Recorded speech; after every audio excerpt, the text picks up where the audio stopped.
चलिए आज बात करते हैं भोपाल के एक ऐसे गुमनाम हीरो की जिसकी कहानी शायद बहुत कम लोगों ने सुनी होगी।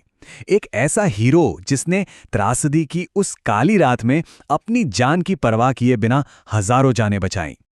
जरा सोचिए, 2 दिसंबर 1984 की रात भोपाल शहर चैन की नींद सो रहा था, बिल्कुल बेखबर कि बस कुछ ही घंटों में वो एक ऐसे बुरे सपने में जागने वाला है जहां हवा खुद मौत बन जाएगी। ये कहानी ना एक बहुत बड़ा सवाल खड़ा करती है कि जब कोई ऐसी भयानक आपदा सामने आ जाए जिसकी कल्पना भी नहीं की जा सकती, तो आखिर एक आम इंसान को हीरो बनने के लिए किस चीज की जरूरत पड़ती है।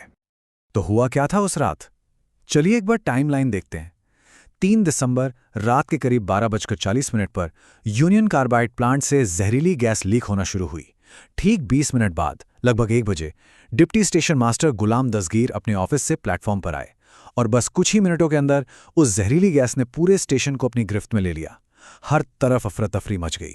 सुबह होते होते पूरे शहर में हजारों लोग अपनी जान गंवा चुके थे। सब कुछ बहुत तेजी से हुआ। दस्तगीर जैसे ही प्लेटफॉर्म पर कदम रखते हैं, उन्हें हवा में कुछ अजीब सा महसूस होता है। गले में एक अजीब सी खुजली होने लगती है और आंखें बुरी तरह जलने लगती हैं। ये किसी बहुत बड़े खतरे का पहला संकेत था, और ये खतरा था मिथाइल आइसोसाइनेट, शॉर्ट में कहें तो MIC गैस। ये इंसानों के लिए बनाए गए सबसे खतरनाक केमिकल्स में से एक है।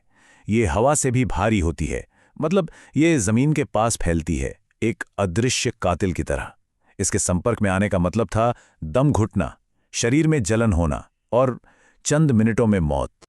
खतरा कितना करीब और जानलेवा था, इसका अंदाजा आप बस इस एक नंबर से लगाइए, 23। उस एक रात में गुलाम दस्तगीर के 23 रेलवे साथी, जिसमें उनके boss station superintendent Harish Dhruve भी शामिल थे, अपनी ड्यूटी पर ही मारे गए। अब जरा खुद को उनकी जगह रखकर सोचिए। चारों तरफ मौत नाच रही है। ऐसे में दस्तगीर के सामने एक बहुत सीधा सा सवाल था, अपनी जान बचाने के लिए भाग जाऊं या यहीं रुककर अपना फर्ज निभाऊं।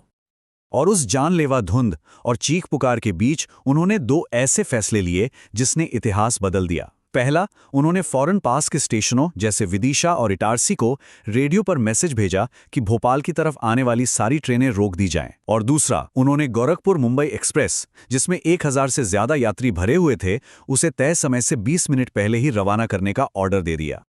अब जाहिर है उनके स्टाफ ने नियमों का हवाला दिया, वो हिचकिचाए। तब दस्तगीर ने वो शब्द कहे जो इतिहास में गूंजने चाहिए, मैं ट्रेन के समय से पहले जाने की पूरी जिम्मेदारी लूंगा। इन शब्दों ने न सिर्फ उनके स्टाफ को हिम्मत दी, बल्कि हजारों लोगों को सीधे सीधे मौत के मुंह से बाहर निकाल लिया। और सोचिए, ये तो बस शुरुआत थी। उनका काम अभी खत्म नहीं हुआ था।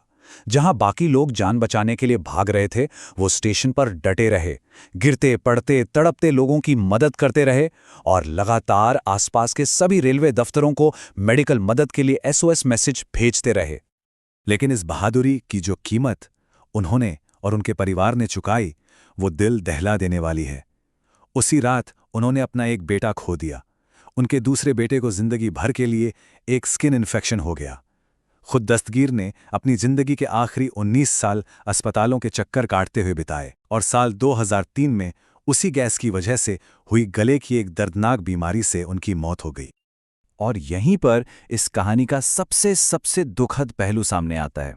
एक तरफ देखिए उन्होंने क्या क्या किया, एक ट्रेन में 1000 से ज्यादा जानें बचाईं और भी कई जानें बचाईं, और दूसरी तरफ देखिए उन्हें मिला क्या, रेलवे पीड़ितों के लिए जो स्मारक बना है उस पर उनका नाम तक नहीं है, और उनकी ये कहानी दशकों तक गुमनाम रही।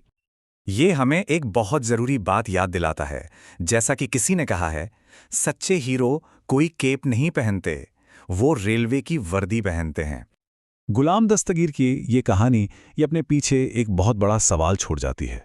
हमारे बीच ऐसे और कितने हीरो हैं जो बिना किसी पहचान के बस चुपचाप अपना काम करते हुए जी रहे हैं। शायद हमें अपने आसपास और ध्यान से देखने की जरूरत है।